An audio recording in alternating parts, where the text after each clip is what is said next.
ठीक है, तो हम पढ़ रहे हैं भगवत गीता अध्याय 1। अध्याय का शीर्षक है कुरुक्षेत्र के युद्ध स्थल में सैन्य निरीक्षण, ऑब्जर्विंग द आर्मीज। श्लोक क्रमांक 4। अत्र शूरा महेश्वासा,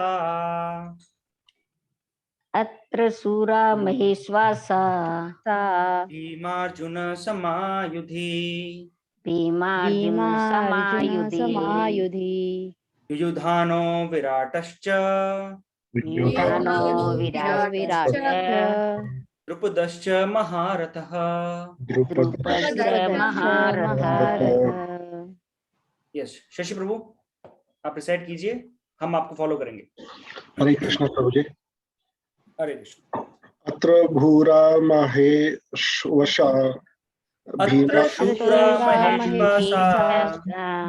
भीमार्जुना समायुधि युयुधानो विराटश्च द्रुपदस्य महारथ।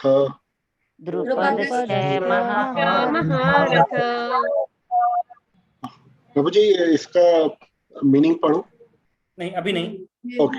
Keshav Prabhu please recite the shloka. शूरा महेश्वास भीमार्जुन समायुधि युयुधानो विराटश्च महारथ।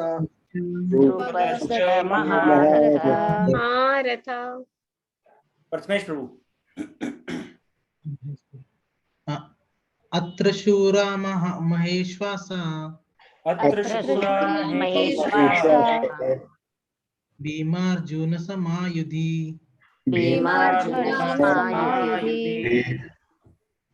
युयुधानो विराटश्च द्रुपदश्च महारथः। उमेश प्रभु कृपया शब्दार्थ पढ़ें। जी प्रभु जी। इस सेना में भीम तथा शब्दों के अर्थ। अत्र यहाँ शूरा वीर महा ईशु आसाह महान धनुर्धर भीम तथा अर्जुन समाह के समान युद्ध में Yuyudhana Virat that is युधान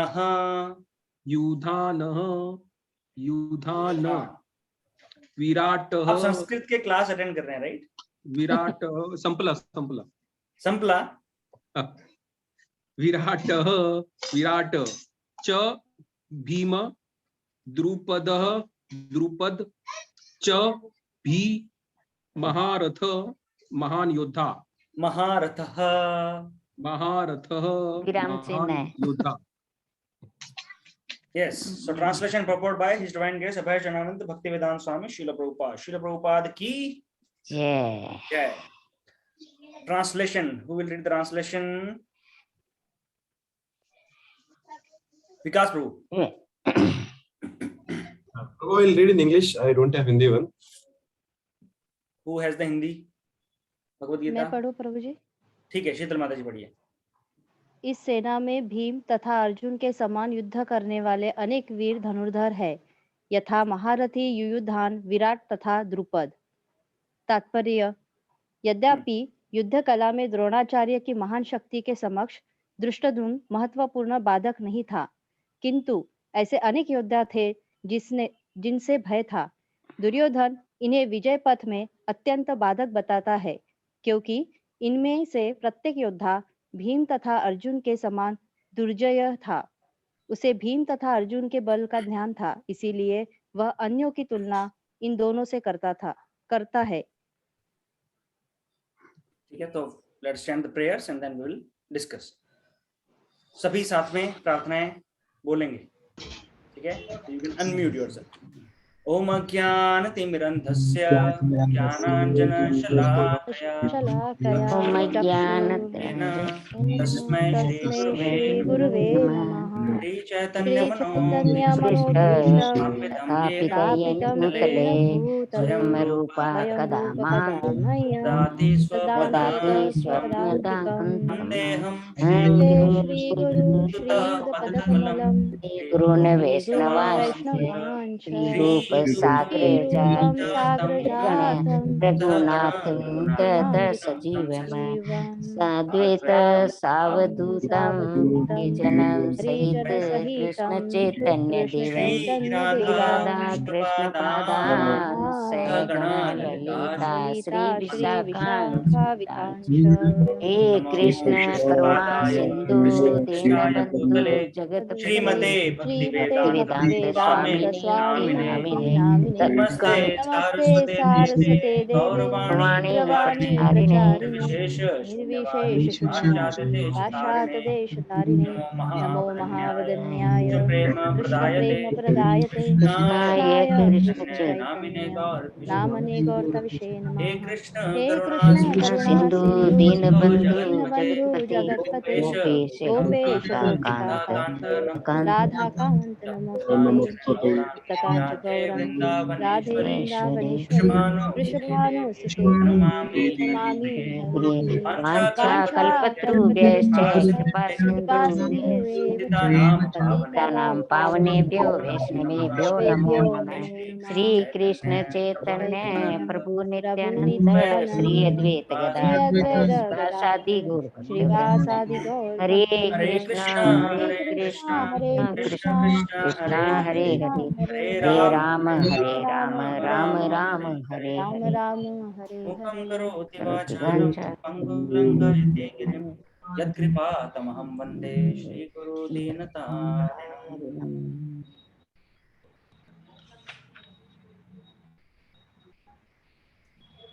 Hare Krishna.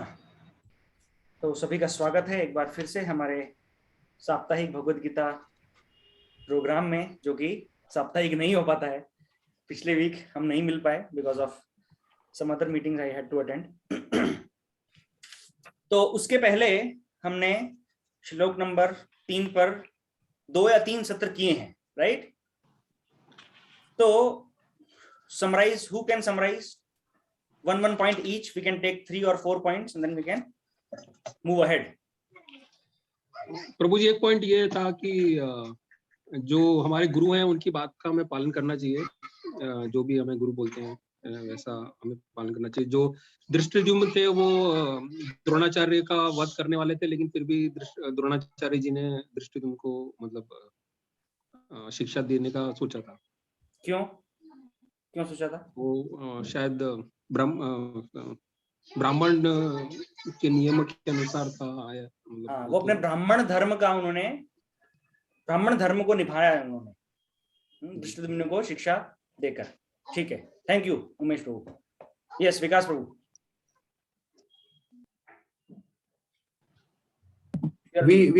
We discussed about Ekalavy's story, that why Dronacharya did not accept him as his shishya, because the guru has to accept his shishya based on his ability, eligibility, and intentions. So that's also we discussed in the last meeting. Specifically, जो शिक्षा दी जाती है उसके लिए चरित्र का होना आवश्यक है। जो शिक्षा ग्रहण करने के लिए योग्यता क्या है? चरित्र, है ना? तो चरित्र अगर सही है तो उस शिक्षा को होल्ड किया जा सकता है। उसको चरित्र एक पात्र के समान होता है। चरित्र को हम एटीट्यूड भी बोल सकते हैं। हमारा एटीट्यूड जो है, हमारा जो रेस्पेक्टफुल बिहेवियर है, जो हमारा ग्रेटफुलनेस है सुपीरियर्स के लिए, गुरु के लिए, है ना, जो हमारी कृतज्ञता है, तो कृतज्ञता, हमारा सरल स्वभाव, हमारा चरित्र एक ऐसा पात्र बनता है जिसके अंदर हम गुरु के द्वारा दी गई शिक्षा को हम होल्ड कर सकते हैं, उसको हम ले सकते हैं, है ना। अदरवाइज क्या होता है? तो शिक्षा, आधुनिक शिक्षा प्रणाली में सिर्फ स्किल दी जाती है, सिर्फ हमें किसी भी कार्य करने का तरीका दिया जाता है, उसके पीछे की चेतना उस कार्य को करने के लिए चेतना नहीं सिखाई जाती और हमारा चरित्र निर्माण नहीं होता। और इसलिए संसार में हम जो भी समस्याएं देख रहे हैं वो उसका एक मूल कारण ये है, चरित्र नहीं दिया जा रहा है, सिर्फ स्किल को क्या बोलेंगे हिंदी में? कौशल। हाँ, कार्य करने का कौशल दिया जा रहा है सिर्फ। तो उस कौशल का प्रयोग करके एक अचरित्रवान व्यक्ति क्या करता है? समाज में, संसार में उत्पात मचाता है ना, क्योंकि कौशल तो उसके पास आ गया, तो उस कौशल को गलत तरह से वो उपयोग करे, है ना। तो इसका उदाहरण महाभारत में ही देखते हैं। अश्वत्थामा है, जो पूरा ये कौरव हैं, सबने गुरु से शिक्षा प्राप्त की, परंतु अधर्म के लिए लड़ रहे हैं, अधर्म के लिए ये युद्ध हो रहा है। ठीक है, so okay, any other point? Thank you Vikas प्रभु।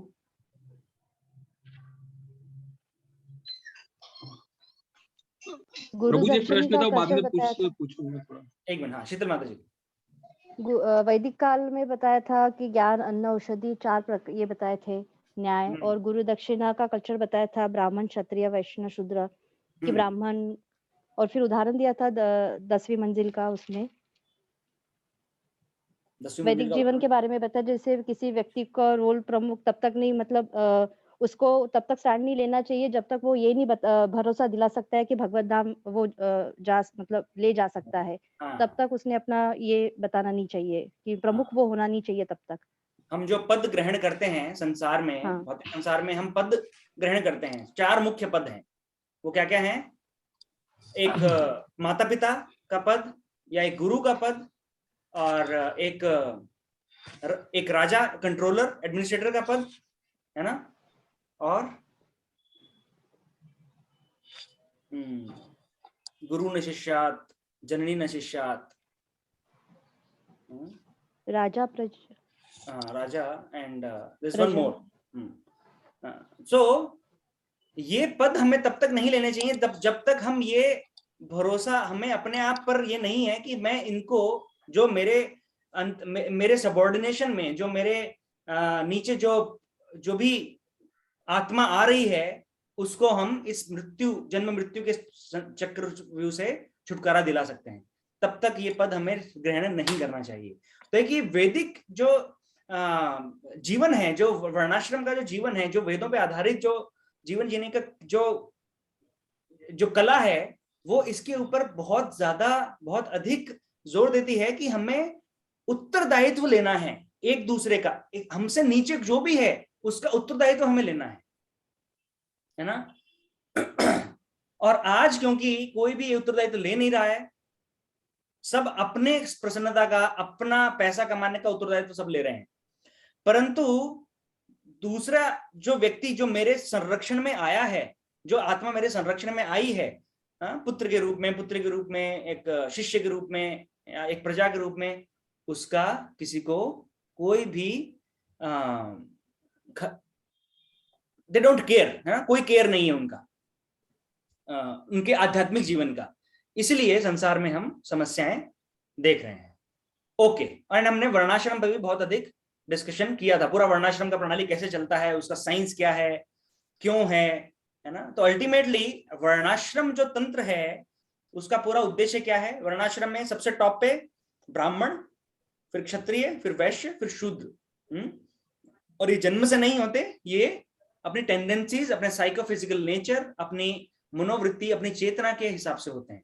माता पिता चाहे किसी भी वर्ण के हों, परंतु पुत्र किसी और वर्ण में भी हो सकते हैं। इसके उदाहरण हमें बहुत सारे देखने को मिलते हैं, जैसे परशुराम, राइट। परशुराम के माता पिता महर्षि जमदाग्नि और माता रेणुका के पुत्र हैं परशुराम, परंतु वो एक्चुअली उन्होंने क्षत्रिय का ही काम किया पूरे जीवन में। उन्होंने क्षत्रियों के साथ में युद्ध किया, उनको परास्त किया, उनको समाप्त किया इस पृथ्वी से, है ना। और जो दूसरा उदाहरण है कि अश्वत्थामा जो द्रोणाचार्य के पुत्र हैं, परंतु उनको कहीं पे भी महाभारत में ब्राह्मण नहीं कहा गया है, उनको ब्रह्म बंधु कहा गया है। तो विशेषकर जो भागवतम, जो नियमित रूप से भागवतम सुन रहे हैं इस्कॉन विशाल नगर से सुबह, उसमें एक सीरीज चल रहा है, कोइंसिडेंटली महाभारत का ही उसमें अभी पार्ट चल रहा है, जिसमें पहले ये कुंती महारानी की प्रार्थनाएं आई हैं, उसके पहले ये उत्तरा की प्रार्थनाएं, उसके पहले ये अश्वत्थामा ने ब्रह्मास्त्र छोड़ा, उसका पूरा व्याख्यान आया था। तो उसके तो भागवतम महाभारत की कुछ चीजों को जो महाभारत में भी कवर नहीं हुई हैं वो भागवतम में कवर होती हैं। अभी भीष्म पितामह की श्रृंखला चल रही है, बहुत ही अमेजिंग सीरीज ऑफ लेक्चर्स चल रहे हैं। अगर जो सुन रहे हैं वो जानते हैं कि कितना उनमें कितने प्रभावशाली और कितना कुछ सीखने का उनमें है, जो आज अभी जो सीरीज चल रही है पिछले 3-4 महीने से। ठीक है, तो ये वर्णाश्रम का इंपॉर्टेंस ये है कि वर्णाश्रम हमें धीरे धीरे हमारी चेतना को ऊपर उठाता है, हमें भगवान के प्रति समर्पण के लिए अग्रसर करता है ना। तो सबसे टॉप पे ब्राह्मण होते हैं, फिर क्षत्रिय, फिर वैश्य, शूद्र, और ये जो है इसको एक पिरामिड के रूप में हम देख सकते हैं। किसी भी समाज में सबसे अधिक जो इंटेलिजेंट लोग जो होते हैं वो कितने होंगे, वो मतलब पूरी जनसंख्या, अगर मान लो 100 लोग हैं समाज में, तो 100 लोग में से बुद्धिमान लोग बहुत अधिक होंगे या बहुत कम होंगे? बहुत कम। बहुत कम कम होंगे ना। बुद्धिमान लोग जो अपने दिमाग का यूज करके उसको अच्छा काम कर सकते हैं, वो बुद्धिमान लोग कम होते हैं। और वो बुद्धिमान लोग और लोगों को प्रशिक्षण देकर और या उनको परामर्श देकर गाइड करके उनसे काम करवा सकते हैं। ठीक है ना। तो ये कंपनीज में भी ऐसा ही होता है। कंपनी के सीईओ कितने हैं? एक ही है, राइट। वो सीटीओ ग्रुप में कुछ लोग होंगे, फिर कुछ एचआर के कुछ लोग, तो ऐसे करके एक पिरामिड सिस्टम ये कंपनीज में, ऑर्गेनाइजेशंस में होता है, संस्थाओं में होता ही है। क्योंकि टॉप मोस्ट जो थिंक टैंक है वो कम होंगे, वो थोड़े लोग होंगे, वो ऊपर बैठेंगे, वो हाथ से सॉफ्टवेयर नहीं बनाएंगे, वो हाथ से कोई भी काम नहीं करेंगे, वो सिर्फ स्कीम्स बनाएंगे, सिर्फ प्लानिंग करेंगे। वो क्या हो गए? वो ब्राह्मण क्लास हो गई, है ना। फिर कुछ लोग हैं जो वो जो स्कीम पॉलिसीज बनाई जाती हैं उनको नीचे तक प्रोपेगेट करने का काम करते हैं, कम्युनिकेशन, है ना, प्रोपेगेशन, और रूल्स लगाना, रूल्स का कोई तोड़ता है तो उसको पनिश करना, उसके ऊपर एक्शन लेना, राइट। ये सब ये कौन सा क्लास हो गया? ये एडमिनिस्ट्रेशन क्लास हो गया, राइट। और जो काम करने वाले हैं, जो अल्टीमेटली जो एक्चुअली में काम करते हैं और जो कहते हैं कि काम तो सारा हम करते हैं पर सैलरी हमें ज्यादा नहीं मिलती और मैनेजमेंट वालों को ज्यादा सैलरी मिलती है, वो लेबर, वो शूद्र क्लास हो गई, है ना। क्योंकि उनको दिमाग कितना लगाना है, सिर्फ ये कोड को कैसे लिखना है, ये प्रोजेक्ट को कैसे कंप्लीट करना है, ये उतना ही दिमाग उनको लगाना है ना। वो ऑर्गेनाइजेशन का, कंपनी लेवल का डिसीजन वो नहीं ले सकते, उनमें उतनी स्किल, उतनी योग्यता नहीं है उनके अंदर, है ना। तो इसी प्रकार वर्णाश्रम भी एक सोसाइटी को पिरामिड के रूप में बनाता है, जहां पे इंटेलिजेंट लोग बहुत कम होंगे, पता है ये ब्राह्मण लोग कम ही होंगे, वो थोड़े से ब्राह्मण सोसाइटी के बाकी वर्गों को गाइड करते हैं। ठीक है। तो इसीलिए वैदिक काल में जब कोई राजा होते थे, मुगल काल से पहले जब राजा होते थे, तो हर राज दरबार में एक राजगुरु होते थे। बिना राजगुरु के कोई राज दरबार नहीं होता था।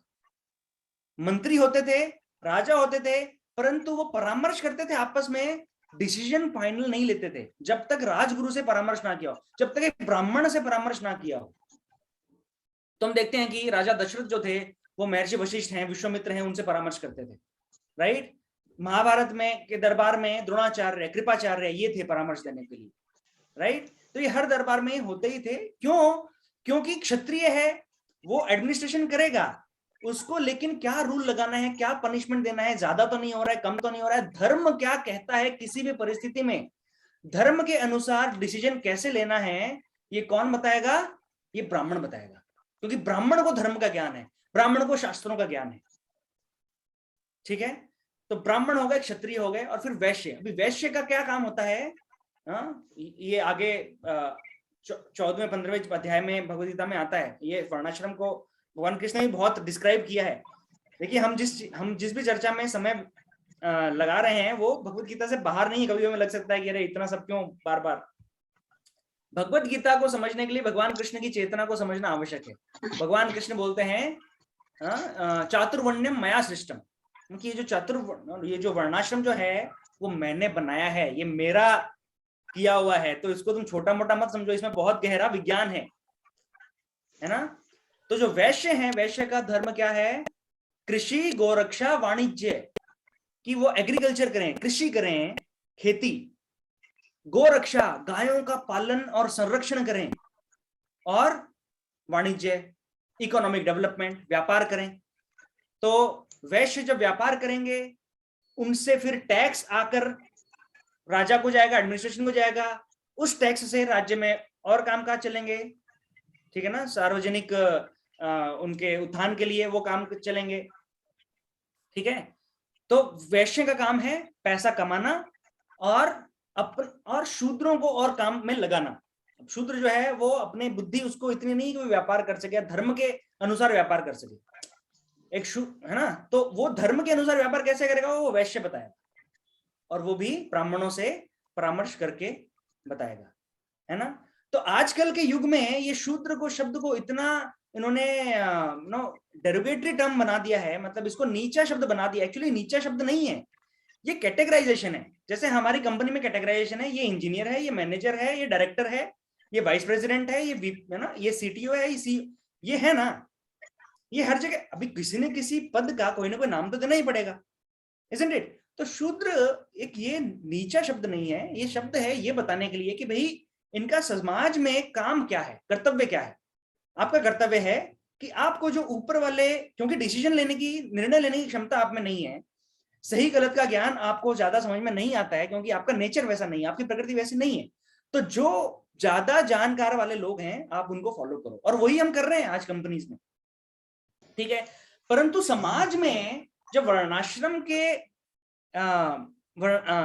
के लिए जब जहर भरा गया हमारे समाज में, ब्रिटिशर्स ने खास करके, उन्होंने क्या कहा कि वर्णाश्रम जो है वो समाज को विभाजित कर रहा है, भेदभाव कर रहा है, डिस्क्रिमिनेशन हो रहा है। तो अब आप देखिए कि आज के युग में वर्णाश्रम नहीं फॉलो हो रहा है ना, नहीं हो रहा है ना वर्णाश्रम फॉलो। तो जब वर्णाश्रम फॉलो नहीं हो रहा है तो अब क्या भेदभाव नहीं हो रहा है समाज में? क्योंकि अभी मनोवृत्ति और चेतना के आधार पर अगर विभाजन नहीं होगा समाज का, तो अब किसके आधार पर विभाजन हो रहा है? अभी क्या डिस्क्रिमिनेशन नहीं हो रहा? जब आप एरोप्लेन में चढ़ते हैं तब आपको टिकट देख के बोला जाता है आप इधर से जाओ, आप उधर से जाओ। क्यों? क्योंकि आगे बिजनेस क्लास है, आपको बिजनेस क्लास में एंट्री नहीं है। क्यों? क्योंकि आपके पास पैसा नहीं है, राइट? आप होटल में जाओ, रेस्टोरेंट में जाओ, कहीं पे भी आप जाओ, जिनके पास पैसा है उनके घर शानदार बनेंगे, जिनके पास पैसा नहीं है उनके घर छोटे छोटे लेटर बॉक्स जैसे बनेंगे। भेदभाव नहीं हो रहा है। आप स्कूल में एडमिशन लेने जाओ, आप हॉस्पिटल में जाओ, आप न्यायपालिका में जाओ, आप कहीं पर भी जाओगे, आपके हमारे साथ अभी भेदभाव हो ही रहा है सोसाइटी में। और किसके आधार पर हो रहा है? केवल एक ही मापदंड है, आपके पास कितना पैसा है। अब वो पैसे को जमा करके शूद्र भी राजा बन बैठे हैं, और जो ब्राह्मण हैं वो शूद्र बन बैठे हैं पैसा जमा करने के लिए। तो ये पूरा जो समाज है ये इस तरह से वर्ण संकर हो गया है। अभी वर्ण संकर क्या मतलब है कि कोई अपना धर्म छोड़ के दूसरे का धर्म निभा रहा है और कोई भी प्रसन्न नहीं है।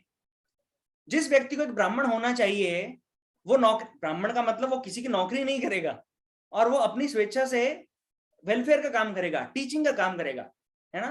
तो पहले लोगों के, अगर आप कभी 50 साल पहले अगर किसी ने बच्चों को पूछा होता स्कूल में आप बड़े होकर क्या बनना चाहते हो, है ना, तो somebody would say मैं टीचर बनना चाहता हूँ। ये उसका स्वभाव है ऐसा कि वो शांत मृदुल स्वभाव, पढ़ाने में अच्छा लगने वाला, ये शिक्षक।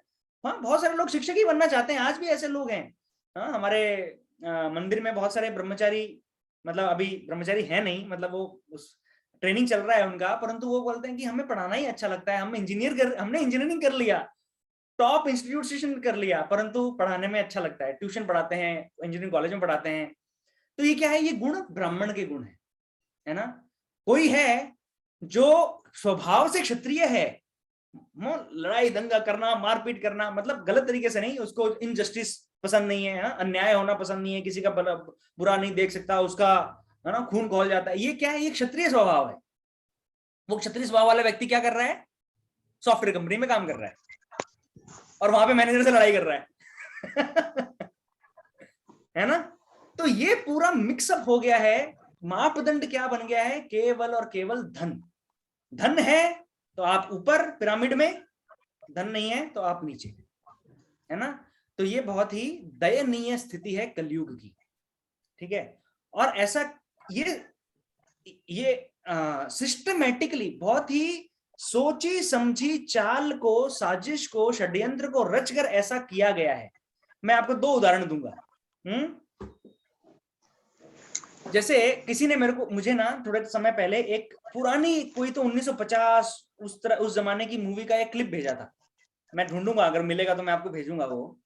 उस क्लिप में क्या बताया गया था, ऐसे ही ये जो कोरोना इन्फेक्शन चल रहा है और ये सब है ना, ये सब चल रहा है, तो उसमें भी ऐसे ही दिखाया गया था सीन। राज कपूर के समय की मूवी थी वो, कि कोई तो नो इन्फेक्शन बहुत फैल रहा है, दवाई कंपनी दवाई बना रही है, और दवाई कंपनी का जो मालिक है उसके साथ में एक पंडित जी, मतलब वो पंडित जी से बहुत सलाह मशवरा करता है, और पंडित जी के हाथ में उनको तिलक दिखाया गया है। वो जो ब्राह्मण है, पंडित है, उनको तिलक लगाया है, वो हाथ से माला जप कर रहे हैं और राम राम राम राम जपते जपते उसको गलत परामर्श दे रहे हैं, मतलब अधर्म बता रहे हैं। अरे नहीं, हाँ, जितनी ज्यादा बीमारी फैलेगी उतना अधिक तुम्हारा फायदा होगा, राम राम राम करते जाओ, करते। इस तरह से वो सीन इस तरह से बनाया गया है कि आपको उस ब्राह्मण को देख के घृणा हो जाए, आपको ब्राह्मण शब्द से घृणा हो जाए। इस तरह से वो सीन बनाया गया है। ये क्यों? ये सिस्टमेटिक, ये षड्यंत्र रच रच कर किया गया, और वो षड्यंत्र आज तक चला आ रहा है। वो किसी ने आए दिन कोई ना कोई मूवी, कोई ना कोई ऐसी आती रहती है जिसमें ब्राह्मणिज्म को या भगवान को नीचा दिखाया जाए, मंदिरों का की ये खंडन किया जाए, शास्त्रों का खंडन किया जाए। इस तरह की मूवीज बनती जाती हैं। दूसरा तो एक उदाहरण। दूसरा उदाहरण, एक बार कुछ 4-5 साल पहले की बात है, जब present government had come into power, है ना, पहली बार, है ना, तो एक मंत्री ने वामन द्वादशी के दिन ट्वीट लिखा था। मुझे याद है अभी तक, क्योंकि I was really moved by the incident what happened. Vaman Dwadashi के दिन एक उन्होंने ट्वीट लिखा कि भगवान वामन देव का आज आविर्भाव दिवस है और सबको बधाइयां। उसका जो करते हैं जनरली ना, सबको ग्रीट करते हैं। उस ट्वीट के ऊपर केरला में, तमिल या फिर आई थिंक तमिलनाडु वगैरह के कुछ जनता ने, जो अपोजिट पार्टी के है, जो भी है, जो है ना, उन्होंने रीट्वीट करने चालू किए कि ये जो सरकार है ये बहुत ही ब्राह्मणवाद वाली सरकार है, वामन देव को आविर्भाव को बधाइयां दे रहे हैं। वामन देव कौन है? उन्होंने हमारे दलित जो अत्याचार है वो उनसे ही शुरू हुआ है, ऐसा वैसा, ये सब उन्होंने, ये बहुत शोरगुल शुरू हुआ। तो मुझे थोड़ा सा उत्सुकता हुई कि ये हो क्या रहा है, ऐसा क्यों बोल रहे हैं लोग कि इसी अत्याचार हो रहा है, वामन द्वादशी को विश करने से क्या अत्याचार हो सकता है। तो उन्होंने बाद में, मैंने वो पढ़ा आर्टिकल, तो जो, हाँ, ये बात है तमिलनाडु की, वहां पे ओणम होता है ना, ओणम वहां का त्योहार है। तो वामन देव जब आए थे तो क्या हुआ था, अम्बरीश महाराज जो एक महान भक्त हैं भगवान के, अम्बरीश महाराज ने अपना सब कुछ, सर्वस्व वामन देव को, भगवान विष्णु जो कृष्ण अवतार लेके आए थे वामन देव का, उन्होंने सब कुछ सर्वस्व अपना दे दिया था वामन देव को, है ना। और उसके बाद में वामन देव ने अम्बरीश नहीं, बलि महाराज, है ना, बलि महाराज, तो बलि महाराज को उन्होंने फिर पाताल में साम्राज्य दिया था वामन देव ने, है ना। तो ये क्या बोल रहे हैं वहां की जनता, और वो उसमें बोलने वाले सबसे ज्यादा कौन थे? क्रिश्चियंस। जो क्रिश्चियंस, कन्वर्टेड क्रिश्चियंस, भारत में क्रिश्चियंस कोई वो तो है नहीं रूट वाले, ये कन्वर्टेड हैं सारे, है ना। तो वो क्रिश्चियंस शोरगुल बचा रहे हैं कि ये सरकार बिल्कुल खराब है, कि दलितों पे अत्याचार को बढ़ावा देती है। क्यों? कि अम्बरीश महाराज बलि महाराज जो थे वो दलित कम्युनिटी से थे, और उस दलित कम्युनिटी को ये ब्राह्मण आया, वामन देव ब्राह्मण के रूप में आए थे ना, राइट, बौने ब्राह्मण के रूप में। तो ब्राह्मणों ने दलितों पर अत्याचार किया, उनका सब कुछ छीन लिया, और ऐसे करके उनको अपने हक से निकाल दिया, पाताल में भेज दिया। ऐसे करके उन्होंने ऐसा स्टोरी बनाया उसका कि वो नेता को एक्चुअली वो ट्वीट डिलीट करना पड़ा। तो ये तो खाली ट्वीट की बात नहीं है, इसका मतलब ये है कि लोगों के, जनता के दिमाग में ये जहर सिस्टमेटिकली भरा गया है ओवर द सेंचुरीज, है ना, कि ब्राह्मण जो है वो खराब है, ये किया है। तो हमें ये समझना आवश्यक है कि ऑफ कोर्स हम जो आज जो जातियां जो फॉलो करते हैं वो सही तरीका नहीं है जातियों को फॉलो करने का। सरनेम शर्मा लगा के कोई ब्राह्मण नहीं बन जाता है। ब्राह्मण हमारे हम कार्य से बनते हैं, है ना, हमारे हम जो कर्तव्य निभाते हैं उनसे या ब्राह्मण क्षत्रिय वैश्य शूद्र बनते हैं। परंतु जो वर्णाश्रम के लिए जो एक पर्टिकुलर सेक्ट है, कम्युनिटी, एक कम्युनिटी है जो हमारे वेदों को जलाती है हर बार, अंबेडकर दिवस के दिन या कोई तो ऐसे बुद्ध जयंती के दिन वो शास्त्र लेके आते हैं खरीद के और उनको आग लगा देते हैं। मनुस्मृति को जला दो, वेदों को जला दो। क्यों? क्योंकि ये वर्णाश्रम ब्राह्मण क्षत्रिय ये सब बनाते हैं और हमारे ऊपर बहुत अत्याचार हुआ है इन शास्त्रों के कारण। तो सो द पॉइंट इज, वर्णाश्रम जो है वो एक साइंटिफिक अप्रोच है सोसाइटी को चलाने का। इससे सोसाइटी, समाज जो है वो सुचारू ढंग से चलता है और सबका स्पिरिचुअल प्रोग्रेस होता है। गोल क्या है वर्णाश्रम का? कि सबकी आध्यात्मिक प्रगति हो और सबको अपने प्रकृति के हिसाब से काम मिले। भाई जब तक इस संसार में रहें तब तक अपनी प्रकृति के साथ में काम करेंगे तो प्रसन्न रहेंगे, है ना। और संसार छोड़ने के बाद में भगवत धाम जाएंगे, तो उसमें दोनों पर्पस फुलफिल होते हैं, लॉन्ग टर्म गोल और शॉर्ट टर्म गोल। अभी क्या हो रहा है, हम अपनी प्रकृति के अनुसार क्योंकि काम नहीं कर पा रहे हैं तो हम अभी भी दुखी हैं और हमारा भगवत धाम जाने का मार्ग भी प्रशस्त नहीं हो रहा है। ठीक है, तो युधिष्ठिर महाराज जब गैम्बलिंग, जब ये द्यूत क्रीड़ा जब हुई थी, द्यूत क्रीड़ा महाभारत में, उसके बाद में जब उनको वनवास दिया जा रहा था, तो वनवास में जाते समय युधिष्ठिर महाराज बहुत पीड़ित थे, बहुत दुखी थे। किस लिए? क्योंकि युधिष्ठिर महाराज जब इंद्रप्रस्थ के राजा थे तो उन्होंने अपने संरक्षण में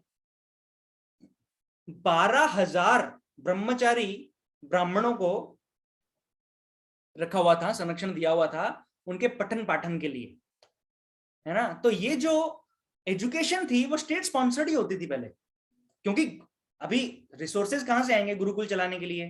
गुरु तो पैसा नहीं लेता, तो वो रिसोर्सेज राजा अरेंज करते थे। तो युधिष्ठिर महाराज 12,000 ये ब्राह्मणों, जो गुरुकुल के जो बच्चे थे उनका ये संरक्षण में थे, और जब वो जा रहे थे वन में तब उनको ये दुख हो रहा था कि अभी इनका क्या होगा, इनका संरक्षण कैसे होगा, इनका प्रशिक्षण आगे कैसे होगा। तो तब वो सारे के सारे ब्राह्मण जो ऋषि मुनि थे वहां पे रहने वाले, और क्योंकि उनको पता है अभी भगवान के शुद्ध भक्त हैं पांडव जो हैं, और भगवान के शुद्ध भक्त जहां जाएंगे वहां पे कुछ ना कुछ अच्छा ही होगा। तो पहले राज्य में रह रहे थे, परंतु जैसे ही पांडवों ने राज्य छोड़ के वन की तरफ प्रस्थान किया, सारे के सारे ब्राह्मण उस राज्य के इनके साथ में हो गए। और कितने ब्राह्मण थे? वो सैकड़ों में थे। वो 12,000 तो यही थे ब्रह्मचारी, उसके अलावा जो ऑलरेडी जो ब्राह्मण थे, है ना, मैच्योर ऋषि मुनि ब्राह्मण हजारों की संख्या में। तो पांडव वनवास में अकेले नहीं गए कभी भी, वो इतने सारे ऋषि मुनियों को, ब्राह्मणों को साथ में लेकर गए। जहां पे भी रहे वहां पे एक शहर ही बन गया, सब तंबू, सबने कुटिया बनाई, तंबू बनाए, तो सब ऋषि मुनि वहां पे आसपास रहते थे। 12 साल तक उन्होंने सत्संग किया जंगल में बैठकर। इसीलिए जब ये मुश्किल आई कि अभी इतने सारे लोग आ रहे हैं, युधिष्ठिर महाराज ने सोचा मेरा राज्य तो गया, अब इतने सारे ऋषि मुनि आ भी रहे हैं, तो मैं क्षत्रिय हूं, ये सब ब्राह्मण हैं, हम पांडव ही क्षत्रिय हैं, तो इनका भरण पोषण का दायित्व किसके पास है? अभी भी हमारे पास ही है। राज्य चला गया तो क्या हुआ, हम हैं तो क्षत्रिय, तो इनका भरण पोषण कौन करेगा? पांडव करेंगे। अब पांडव कैसे करेंगे? तो इस विचार में जब वो थे तब उनको, मैं भूल रहा हूं उनका नाम, एक मुनिवर का, एक ऋषि का, उन्होंने उनको समझाया कि आप सूर्यदेव की आराधना कीजिए और सूर्यदेव से आप, सूर्यदेव के पास में अक्षय पात्र है, वो अक्षय पात्र आप सूर्यदेव से आपको मिल जाएगा, तो फिर सबका ये भरण पोषण उससे हो जाएगा। तो फिर उसके बाद में युधिष्ठिर महाराज ने सूर्यदेव की आराधना की, सूर्यदेव से उनको अक्षय पात्र मिला, और वो जो अक्षय पात्र मिला किस दिन मिला था? ये वो दिन बहुत विशेष दिन है, उसको कहते हैं अक्षय तृतीया। अक्षय तृतीया, अक्षय तृतीया बीकानेर में उसको कहते हैं आखा तीज, जो मई के मंथ में आती है, नरसिंह चतुर्दशी के बाद में। ठीक है, तो ये अक्षय तृतीया के दिन अक्षय पात्र मिला था पांडवों को इन सब ब्राह्मणों के भरण पोषण के लिए। और इसीलिए सूर्यदेव ने यह भी कहा था उनसे कि ये पात्र तभी तक आपको अन्न देगा, कब तक देगा, ये 12 साल तक ही देगा। मतलब ऐसा नहीं है कि तुम उसको लेकर हमेशा ये करते रहो, नहीं, जब तक आपका वनवास चल रहा है तब तक ये करेगा। और दूसरी शर्त क्या थी कि द्रौपदी के अन्न ग्रहण करने के बाद में इसकी सप्लाई समाप्त हो जाएगी, इसमें से फिर और कुछ नहीं निकलेगा, ठीक है ना। तो दिन में 3 बार का प्रसाद या 4 बार, जितनी बार भी वो खाते थे, एक्चुअली वैदिक सिस्टम है 2 बार खाने का तो 2 बार का प्रसाद ही लेते होंगे वहां से। तो जो चाहिए वो अक्षय पात्र में से निकलता था। और वो आपको लीला पता है भगवान की, जब वो फिर दुर्वासा मुनि आए थे, उस समय तक द्रौपदी खा चुकी थी, फिर भगवान ने एक दाना खाया तो सृष्टि का पूरा ये पूरी सृष्टि तृप्त हो गई थी, है ना। तो ये देखिए, अब युधिष्ठिर महाराज एज अ क्षत्रिय इतने कंसर्न्ड थे वो ब्राह्मणों के भरण पोषण के लिए, और जंगल में जाने के बाद भी उन्होंने ये नहीं बोला सबको कि देखो अब तो मेरे पास कुछ नहीं है, अब आप रहो यहीं पे, मुझे अब तो परेशान मत करो, अब क्यों, अब मैं कितना उठाऊं आपका भार, नहीं। फिर भी उन्होंने अपना कर्तव्य निभाया, सूर्यदेव की उपासना करके अक्षय पात्र को लिया और उनसे सबका भरण पोषण किया, ठीक है। तो ये ब्राह्मणों की सेवा करना, ब्राह्मणों ये ना बहुत ही एक हाई सब्जेक्ट मैटर है, बहुत ही एलिवेटेड सब्जेक्ट मैटर है, और हमें प्रयास करना चाहिए कि हम भी उस कॉन्शियसनेस को, उस चेतना को अपने आप में इम्बाइब कर सके कि हम सही रूप से जो ब्राह्मण हैं, एक्चुअली में हमें ब्राह्मणों को पहचानना भी आना चाहिए, और उन जो सही तरीके से ब्राह्मण धर्म का पालन कर रहे हैं उनकी हमें सेवा करने के लिए तत्पर रहना चाहिए हमेशा, क्योंकि ब्राह्मण जब तृप्त होते हैं तो भगवान तृप्त होते हैं, ठीक है। और सो ब्राह्मण जब मैं बोलता हूं तो ब्राह्मण मैं इंक्लिनेशन से बोल रहा हूं, अगेन जाति नहीं है यहाँ पे। तो वैष्णव जो है वो तो ब्राह्मण से भी ऊपर है, क्योंकि वैष्णव जो है भगवान के भक्त होते हैं, है ना, और भगवान को अपने भक्त बहुत प्रिय हैं। तो भगवान के भक्तों को की सेवा करना, ये भगवान को डायरेक्ट सेवा करके प्रसन्न करने से ज्यादा इजी है। भगवान कहते हैं मद भक्ता पूजा विधिका, he says कि जो मेरी पूजा करता है वो असल में मेरा भक्त नहीं है, जो मेरी भक्ति करता है वो मेरा भक्त नहीं है, जो मेरे भक्तों की भक्ति करता है वो मेरा भक्त है। ये भगवान कृष्ण के कहे हुए शब्द हैं श्रीमद् भागवतम में। तो इसलिए भक्तों की सेवा करना बहुत ही अधिक आवश्यक है हमारी भक्ति मार्ग को सुलभ बनाने के लिए। वैष्णवों के आशीर्वाद से फिर हमारे भक्ति सुदृढ़ होती है, डिटर्मिनेशन बढ़ता है हमें, और उत्साह आता है भक्ति करने का, हमारे भक्ति के जो हमारे नियम है उनको पालन करने का, गुरु महाराज की सेवा करने का, है ना। तो जब हम भक्तों की सेवा करते हैं तो हमें और भगवान की सेवा मिलती है, और जब हम भगवान की सेवा करते हैं तो क्या मिलती है, भक्तों की सेवा मिलती है। तो भक्तों की सेवा जो है वो एक रिवॉर्ड है, वो एक अवसर है जो हमें दिया जा रहा है, हमारे कुछ हमने भक्ति की है उसके रिटर्न में भगवान हमें दे रहे हैं कि ठीक है तुमने नाम जप किया ना मेरा, अभी जाओ अभी मेरे भक्तों की सेवा करो, ये मैं तुम्हें अवसर देता हूं। जब भक्तों की सेवा करेंगे तो वहां से आशीर्वाद मिलेगा, वहां से जब भक्त प्रसन्न होंगे तो भक्त के हृदय में बैठे भगवान भी प्रसन्न होंगे, और फिर भगवान बोलेंगे, है ना, तो फिर भक्त प्रार्थना करेंगे कि देखो ये कितने अच्छे भक्त हैं, इतनी सेवा करते हैं, मंदिर में आते हैं, इतना सेल्फलेस हैं, है ना, भगवान इनकी भक्ति की गाड़ी को आगे बढ़ाइए, है ना। तो फिर भगवान आगे धक्का लगाते हैं। ऐसे करते करते करते हमारे जो रेलगाड़ी है भक्ति मार्ग की, भक्ति की, ये भगवत धाम पहुंच जाती है धीरे धीरे, है ना। तो इसलिए इस्कॉन संस्था को प्रभुपाद ने इसी तरह से बनाया है, ये पूरा मास्टरमाइंड प्रभुपाद ने लगाया है इसमें, कि इतने अवसर दिए हैं हमें कि आप एक बार जाएंगे मंदिर में तो उसमें भगवान की सेवा भी होगी, भक्तों की सेवा भी होगी, नाम जप भी हो जाएगा, कृष्ण कथा श्रवणम भी हो जाएगा, प्रसाद सेवनम भी हो जाएगा, पूरा पैकेज दिया है प्रभुपाद ने। एक बार मंदिर जाने से या एक बार भक्तों के संग में आने से सब कुछ हो जाता है ना।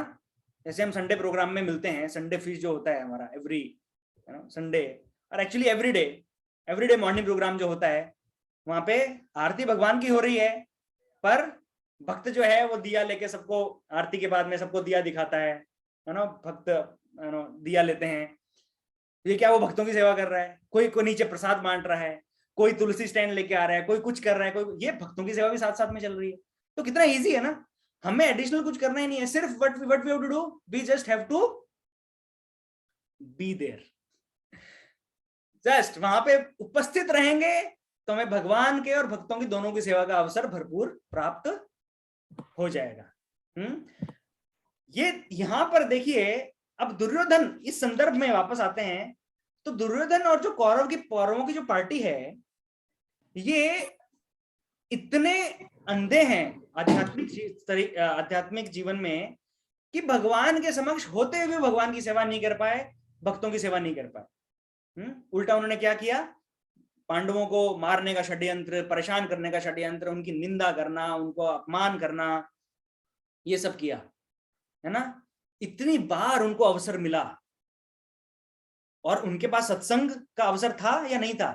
अरे विदुर जी थे, भीष्म पितामह थे, है ना, वैष्णव थे, लेकिन वैष्णवों के वहां पर होते हुए भी कौरवों ने, दुर्योधन ने वैष्णवों का संग नहीं लिया। ये दुर्भाग्य है उनका। हाँ, तो जैसे जब भगवान शांति प्रस्ताव लेकर गए थे हस्तिनापुर के दरबार में, है ना, तो वहां पर कर्ण ने बोला दुर्योधन को, कर्ण ने परामर्श दिया था दुर्योधन को कि ये कृष्ण है ना, ये सारे पांडवों का सारा बल ये कृष्ण ही है, एक काम करते हैं, ये शांति प्रस्ताव वगैरह लेके आया है, वो तो हमें स्वीकार करना ही नहीं है, कृष्ण को बंदी बना लेते हैं, पकड़कर जेल में डाल देते हैं। मतलब देखिए आध्यात्मिक दृष्टि से कितना अंधा हो सकता है। क्योंकि भीष्म पितामह कह रहे हैं कि अरे ये साक्षात भगवान है। हाँ, कर्ण भी कह रहा है कि नहीं है तो ये भगवान, ये साक्षात भगवान है, परंतु इसको पकड़ के जेल में डाल देते हैं। देखो, हाँ, तो भगवान की सेवा करने का जहां पे अवसर लेना चाहिए था, जब भगवान स्वयं आए समक्ष में, वो अवसर ना लेकर उनका भी अपमान किया और फिर भक्तों का भी अपमान किया, है ना। तो वहां पे विश्वरूप भी दिखाया भगवान कृष्ण ने, अपना मिनी छोटा विश्वरूप, है ना। वो देखकर भी ये इतने अंधे थे, क्योंकि धृतराष्ट्र के पुत्र है ना, तो धृतराष्ट्र अंधे तो पुत्र भी आध्यात्मिक दृष्टि से अंधे, तब भी इनको ये बुद्धि नहीं आई, कह रहे ये भगवान कृष्ण हैं, इनके साथ में ऐसा नहीं कर सकते। उसके बाद में फिर से जब भगवान कृष्ण जा रहे थे, जब उन्होंने शांति का प्रस्ताव ठुकरा दिया था दुर्योधन ने, तो कर्ण को वो अलग से लेके गए धीरे से, अपने मंत्रणा करने के लिए, कर्ण मुझे तुमसे अलग से बात करनी है, तुम आओ। तो कर्ण के साथ उन्होंने बात की कि देखो दुर्योधन को तुम्हारे ऊपर बहुत भरोसा है, और तुम्हारा जो ये है ना युद्ध कौशल, उसके ऊपर भी बहुत उसका डिपेंडेंस है, इसके कारण भी वो बहुत ज्यादा युद्ध के लिए तत्पर है। तो तुम हट जाओ यहाँ से, इतना अधिक रक्तपात बच जाएगा, इतने लोग जो मारे जाने वाले हैं युद्ध में वो सब बच जाएंगे, तुम दुर्योधन का साथ छोड़ दो, युद्ध के लिए मना कर दो। तो कर्ण ने क्या कहा कि नहीं नहीं नहीं नहीं नहीं, देखो वो मेरा मित्र है, मुझे अपनी मित्रता निभानी है, यदि मैं आज दुर्योधन का साथ छोड़ दूंगा तो सारी दुनिया मुझ पर थूकेगी कि जब समय आया असली मित्र को, जब जरूरत पड़ी, जब आवश्यकता पड़ी, तब कर्ण ने साथ छोड़ दिया। तो मैं अपने मित्र धर्म का पालन तो करूंगा, मैं पीछे नहीं हट सकता। मुझे पता है कि आप भगवान हो, आप कृष्ण हो, आप ईश्वर परम कृष्ण, उसने बोला ऐसा महाभारत में, ये सब वाक्य हैं कर्ण के रिकॉर्डेड, कि हाँ मैं जानता हूं कि आप पूर्ण पुरुषोत्तम भगवान कृष्ण हो, आपकी इच्छा से ही सब कुछ होता है, परंतु मैं दुर्योधन का साथ नहीं छोड़ सकता। अभी सब देखो, अभी आज के समाज में कर्ण के लिए भी बहुत सॉफ्ट कॉर्नर है, कर्ण को बहुत ग्लोरीफाई किया जाता है कि कर्ण ऐसा योद्धा था, कर्ण इतना महान व्यक्ति था, ये था वो था, किताबें छपी हैं कर्ण के ऊपर। स्पेशली एक बहुत फेमस एक उपन्यास है जो महाराष्ट्र में बहुत प्रचलित है, किसी को पता है उसका नाम? उसका नाम है मृत्युंजय। तो हम जब भगवत गीता डिस्ट्रीब्यूट करते हैं दिसंबर में, तब भी कुछ लोग ऐसे आके पूछते हैं, नहीं ये भगवत गीता नहीं चाहिए, मृत्युंजय है क्या? मृत्युंजय क्या है? मृत्युंजय एक उपन्यास है, वो पुराण भी नहीं है। किसी हिस्टोरियन ने, किसी लेखाकार ने कर्ण के कैरेक्टर को, महाभारत के चरित्रों को लेकर और एक उसने बुन दिया पूरा कि देखो कर्ण कितना महान था, ऐसा भी हुआ उसके साथ, ऐसा भी हुआ, इतना खराब हुआ, इतने अत्याचार हुए, फिर भी वो इतना महान योद्धा था, उसको धोखे से नहीं मारा जाता था, वो मरता भी नहीं, अर्जुन को तो वो कब का मार चुका होता, ऐसे वैसे, है ना। तो मृत्युंजय एक ये उपन्यास, बहुत पुराना उपन्यास है ये, है ना, आपको पढ़ने की आवश्यकता नहीं है, बैकग्राउंड यही है। तो ये करके कर्ण को हीरो बनाया हुआ है उसमें। परंतु जो हीरो बनाते हैं ना कर्ण को, वो अगेन ये हमारे मन में विष घोलने के लिए, किसके प्रति? भक्तों के प्रति, भगवान के प्रति। नास्तिक लोग जो होते हैं वो ऐसा लिखते हैं। परंपरा में जब हम सुनेंगे आचार्यों से, तब हमें पता चलता है कि सही क्या है और गलत क्या है। अभी कर्ण को, इस एपिसोड को सुनकर कोई भी बोलेगा अरे कर्ण कितना महान व्यक्ति है, अपनी जान की परवाह नहीं की, भगवान की परवाह नहीं की, मित्रता के लिए प्राण त्याग दिए। परंतु कर्ण किसका मित्र था? वो दुर्योधन का मित्र नहीं था, वो केवल अपने अहंकार का मित्र था। क्यों?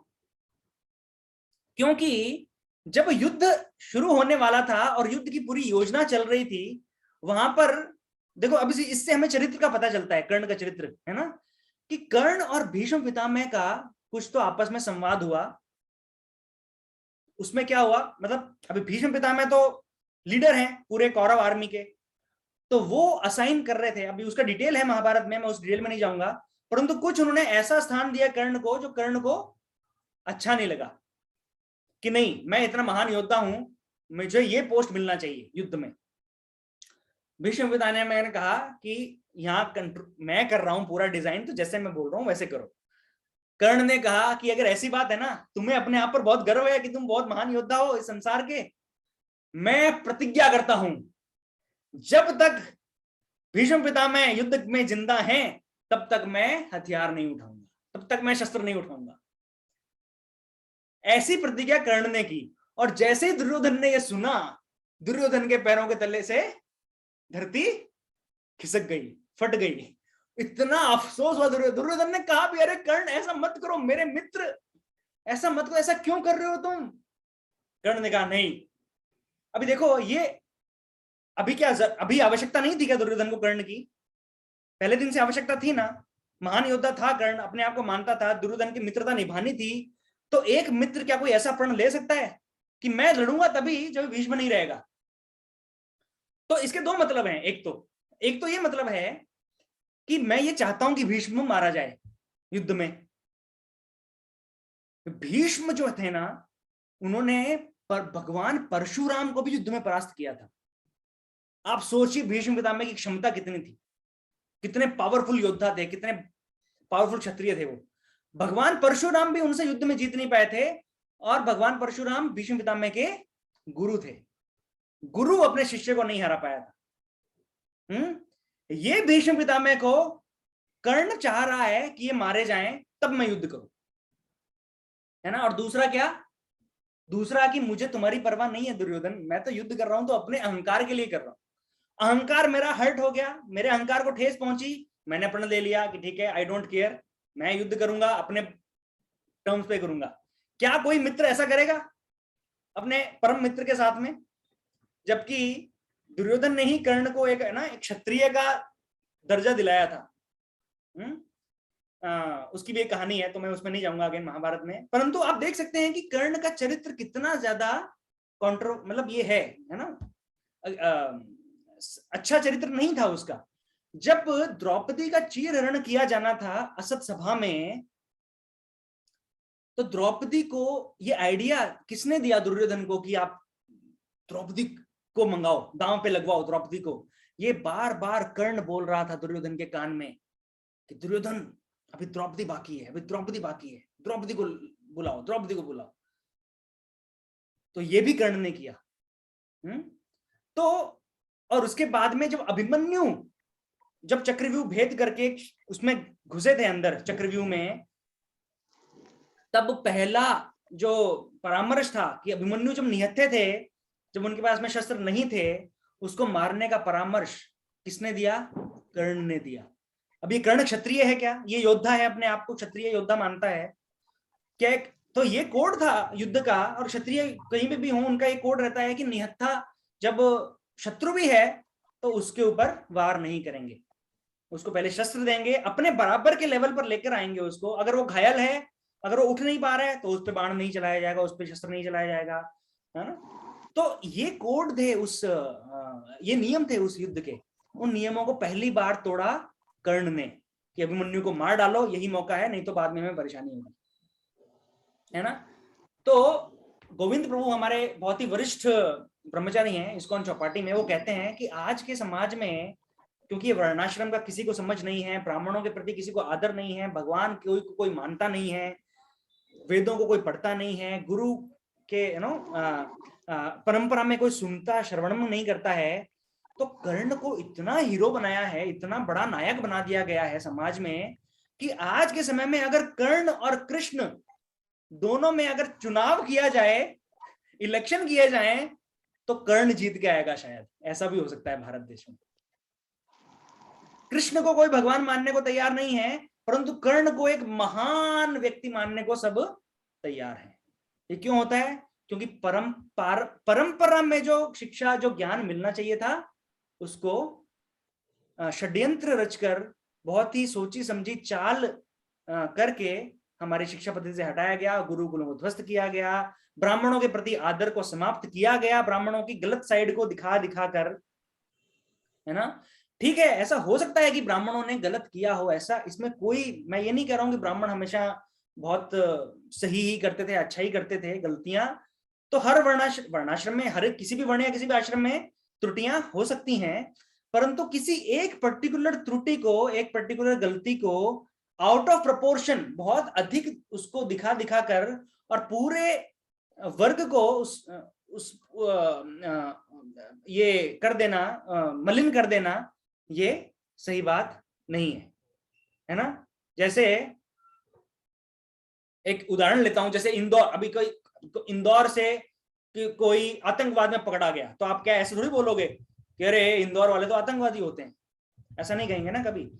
गलती जिसने की उसको पकड़ा जाए, उसको दंड मिले, उसके जो फैसिलिटी दी जा रही है उनसे ले ली जाए, ये सब आप कर सकते हैं, है ना। परंतु उसको बहुत ज्यादा हाईलाइट करके पूरे समाज में एक वर्ग का तिरस्कार कर देना, ये सही बात नहीं है, ठीक है।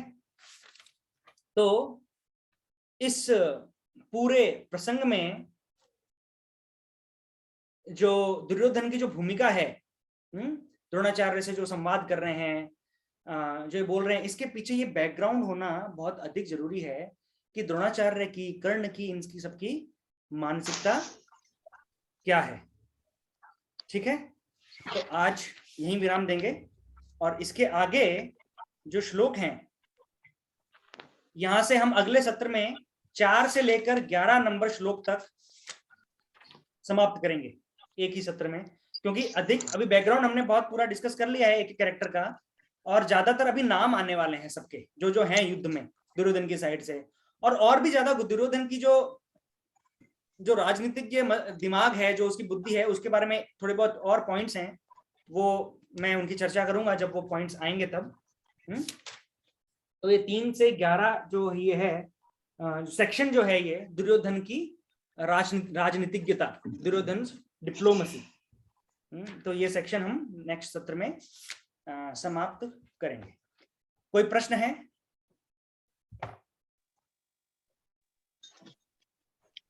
प्रभु जी, वो लास्ट सेशन से एक प्रश्न था जी। वो जैसे आपने बताया कि जो गुरु होता है उनका क्वेश्चन, मतलब उनकी आज्ञा का पालन करना चाहिए, और गुरु या लीडर्स जो भी होते हैं उनके ऊपर क्वेश्चन नहीं करना चाहिए जी। तो प्रश्न ये है कि हमारे इतिहास भरा हुआ है कि हमारे गुरुओं ने बहुत सारी गलतियां करी हैं और उसकी वजह से बहुत नुकसान भी हुआ है, तो मतलब वो कैसे हम फॉलो करें गुरु को ब्लाइंडली? अगर वो गलत कर रहा है तब भी हम फॉलो करें? हाँ, बहुत बहुत अच्छा प्रश्न पूछा है उमेश प्रभु ने कि गुरु हमें आदर करना चाहिए, उनको हमें अपना जीवन समर्पण करना चाहिए, परंतु यदि गुरु को कैसे समझा जाए कि ये प्रामाणिक गुरु है या नहीं है, या प्रामाणिक गुरु अगर है भी तो जो बात बताई जा रही है वो प्रामाणिक है कि नहीं है? तो कोई उत्तर कर सकता है इसका? ये हमने डिस्कस किए हैं पहले, DYS के टाइम पे, पॉजिटिव थिंकर के टाइम पे। प्रभु जी, जैसे जो कुछ बोल रहे वो शास्त्रों में होना चाहिए। हाँ, वेरी गुड। मतलब वो ट्रायंगल जो है ना वो फॉलो होना चाहिए। हाँ। Very good. शास्त्र और साधु, गुरु, साधु, शास्त्र। गुरु तो साधु। जो भी हमारे वर्तमान गुरु बता रहे हैं वो साधुओं से और शास्त्रों से मैच करना चाहिए। वो सिद्धांत कभी भी बदल नहीं सकते। सिद्धांत का थोड़ा सा जो विवेचन है, जो थोड़ा एप्लीकेशन है, वो टाइम, प्लेस, सर्कमस्टेंस, देश काल पात्र के हिसाब से चेंज हो सकता है, परंतु सिद्धांत नहीं बदल सकता कभी, है ना? जैसे भगवान कृष्ण पूर्ण पुरुषोत्तम भगवान है, he is a supreme personality of godhead, ये सिद्धांत है। इस सिद्धांत को कभी बदला नहीं जा सकता, है ना? हमें अपना सब कुछ भगवान को देना चाहिए, भगवान को समर्पण करना चाहिए, ये सिद्धांत है। अभी इस सिद्धांत का जो एप्लीकेशन होगी, जो वास्तविक जीवन में जो प्रायोगिक किया जाएगा, तो उसमें देश काल पात्र के अनुसार हम कर सकते हैं कि भाई अभी मैं एक गृहस्थ हूं, मैं अभी भी भक्ति में जुड़ा हूं, मैं अभी समर्पण नहीं कर पा रहा, मेरे और समर्पण का मतलब क्या है, मैं कितना करूं कितना नहीं करूं। तो इसमें क्या बोलते हैं गुरु? देखिए, जप करना चाहिए, भगवान के दिव्य नाम का जप करना चाहिए, उससे हमारी आध्यात्मिक जीवन शुरू होता है, हमारा जो मन है, जो हमारे अनर्थ हैं उनकी निवृत्ति होती है और हम भगवान की सेवा के लिए योग्य बनते हैं, है ना? तो आप 1 माला कीजिए, आप 2 माला कीजिए, है ना? इससे शुरू कीजिए। परंतु सिद्धांत क्या है? सततम कीर्तयन्तो माम यदन्तस्य दृढ़व्रता। भगवान बोलते हैं सतत मेरा कीर्तन सतत करो, 24 घंटे 24/7 मेरा नाम लो। परंतु गुरु उसको अपने हमारे लेवल पे लेके आते हैं कि नहीं, अभी आप 1 माला, लेकिन सिद्धांत को बदला नहीं उन्होंने, है ना? कि भाई हमें हमेशा करना चाहिए, समर्पण पूरा ही करना चाहिए, परंतु अभी आप नहीं कर पा रहे हो, अभी आप थोड़ा करो, थोड़े से शुरुआत करो, ये सिद्धांत है। कोई भी गुरु ये नहीं कह सकता कि नहीं कृष्ण नहीं है भगवान, ब्रह्मा जी सबसे बड़े भगवान है, या शिव जी सबसे बड़े भगवान है, या कोई तो देवी देवता हैं उनका करना चाहिए, ये सब नहीं। ये सिद्धांत, ये क्या हो गया? ये गलत, ये हो गया, शास्त्रों के विरुद्ध हो गया, है ना? तो गुरु जो बोल रहे हैं वो शास्त्र संगत होना चाहिए, और जो पहले के साधु जो बोलकर गए हैं, पहले के साधु कौन? वाल्मीकि, वेद व्यास, वशिष्ठ, विश्वामित्र, जो साधु लोग हैं ना, असित, देवल, नारद मुनि, है ना? तो ये एक ट्रायंगल है, गुरु, साधु, शास्त्र। गुरु को हम ऐसे वेरीफाई करते हैं, शास्त्रों को हम ऐसे वेरीफाई करते हैं, साधु को हम ऐसे वेरीफाई करते हैं, ठीक है? ये तीनों सिंक में रहने चाहिए। अगर नहीं है तो उस गुरु को हमें त्याग कर देना चाहिए। फिर उस ब्राह्मण को या गुरु को जो भी है, अगर वो शास्त्र संगत या पिछले साधुओं के विरुद्ध बोल रहे हैं, तो हम उनको उनकी अवहेलना कर सकते हैं। अपमान फिर भी नहीं करना चाहिए, परंतु हम उनका जो इंस्ट्रक्शन मिल रहा है, जो हमें आदेश मिल रहा है, उसको हम अवहेलना कर सकते हैं। जैसे बलि महाराज ने की थी। जब वामन देव आए थे बलि महाराज के पास में कि मुझे 3 पग भूमि दे दो, शुक्राचार्य ने बोला था बलि महाराज को, जो राक्षसों के गुरु हैं शुक्राचार्य दैत्यों के, कि अरे ये वामन देव जो ब्राह्मण के रूप में जो आए हैं ना, ये विष्णु है, विष्णु, इनको तुम कुछ मत प्रॉमिस करो, ये सब ले लेंगे तुम्हारा। तो बलि महाराज ने क्या कहा? हाँ, आप गुरु हो, परंतु अभी आपने शास्त्र संगत बात नहीं की। हमारा जो भी है भगवान विष्णु का ही है, हमें भगवान विष्णु को सर्वस्व अर्पण करना चाहिए। तो मैं गलत क्या कर रहा हूं? अभी आप गलत हो गए, इसलिए गुरु आप साइड में, मैं ये कहूंगा। इस प्रकार अपना उन्होंने आत्मनिवेदनम, संपूर्ण समर्पण बलि महाराज ने किया, और वो सबसे बड़े महान भक्तों, जो 12 महान भक्त हैं भगवान के, उनमें से एक बलि महाराज बने उस समर्पण के चलते। ठीक है? I hope that clarifies your question. Ji ji ji Yes, Shashi प्रभु। प्रभु जी, जो अभी आपने ट्रायंगल बताया, इसके लिए तो खुद का कॉन्शियसनेस एंड नॉलेज इतना होना चाहिए कि आप वीटो कर पाए। Yes. For a common man like me, a dust in the process of gaining knowledge, you have no means to acknowledge कि शास्त्र क्या बोलता है और साधु क्या बोलते हैं। वो तो बहुत डीप सब्जेक्ट है। तो आप नहीं, तो वही तो हम अभी चर्चा कर रहे हैं ना। अभी हम ये डिस्कशंस डीवाईएस हमने किया, पॉजिटिव थिंकर किया, भगवत गीता हम पढ़ रहे हैं, ये किस लिए पढ़ रहे हैं? शास्त्रों को समझने के लिए कर रहे हैं, है ना? नहीं, बराबर है प्रभु जी, ये बात मैं समझता हूँ, लेकिन जो उनकी वाणी है, गुरु की जो वाणी है कि आप ये फलाना कीजिए, अगर मैं उसको सुनता हूँ और समझता हूँ, लेकिन उसको क्रॉस वैलिडेट करने के लिए जो राइट सोर्स है, वो कहाँ पे क्रॉस वैलिडेट हो, कैसे cross validate, that where and how part. देखिए, क्रॉस वैलिडेशन ऐसा नहीं है कि हमें पूरे जीवन पर क्रॉस वैलिडेशन करते ही रहना है।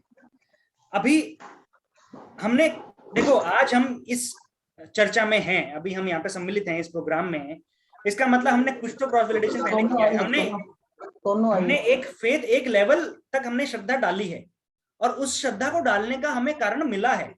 हमने जो भी आज तक डिस्कशंस किए हैं, उन डिस्कशंस में आपको ये हमेशा लगा है कि हाँ, ये बात गलत नहीं है, ये सही है।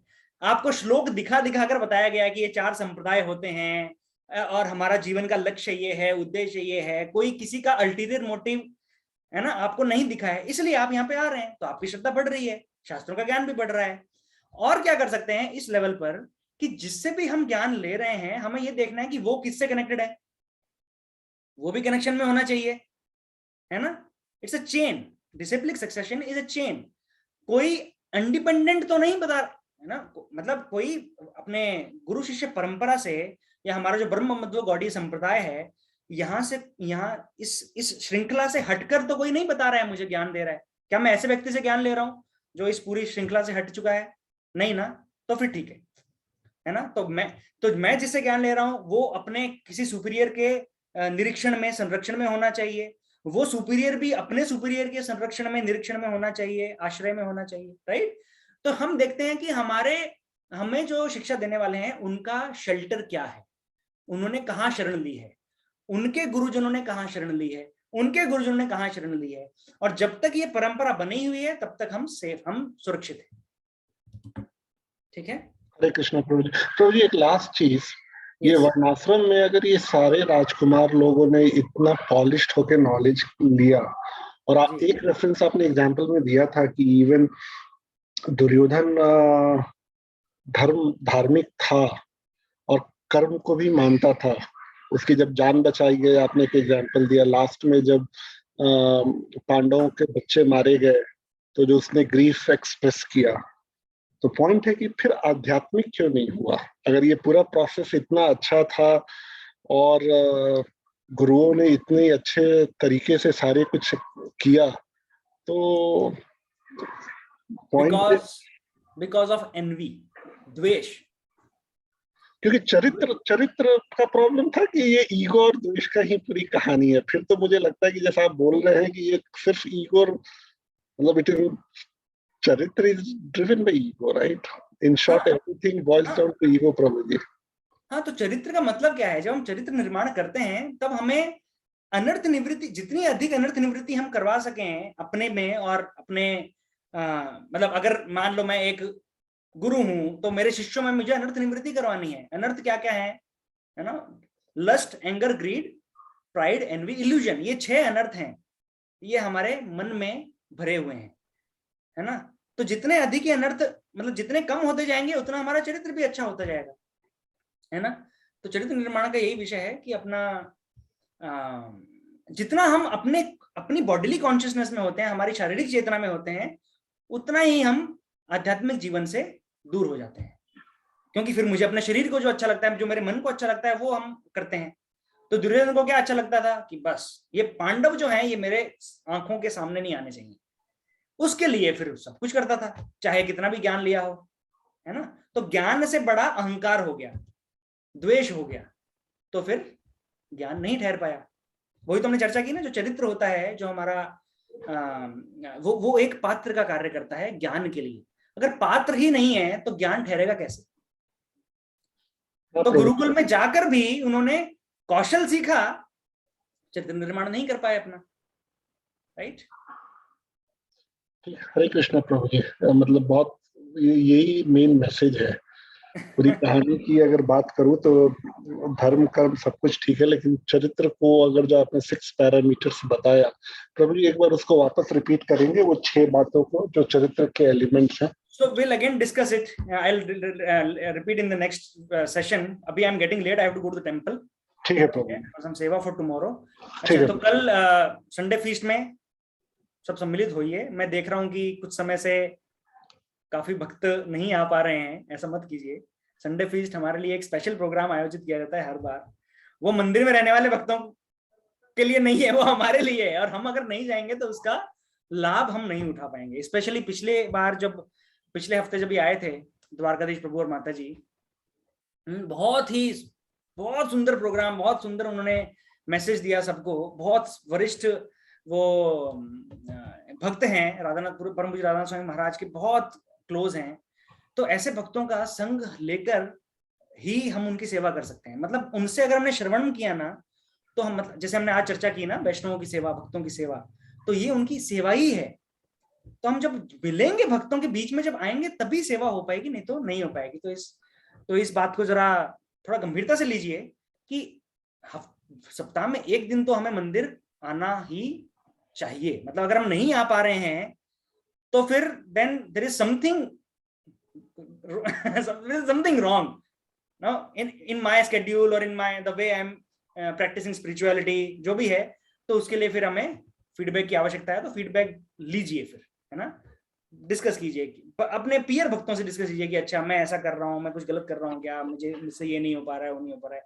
आपस में डिस्कशन कीजिए, और मुझसे बात कर सकते हैं, कनाडा प्रभु से बात कर सकते हैं, हल्दर प्रभु से बात कर सकते हैं मंदिर में जाकर, है ना।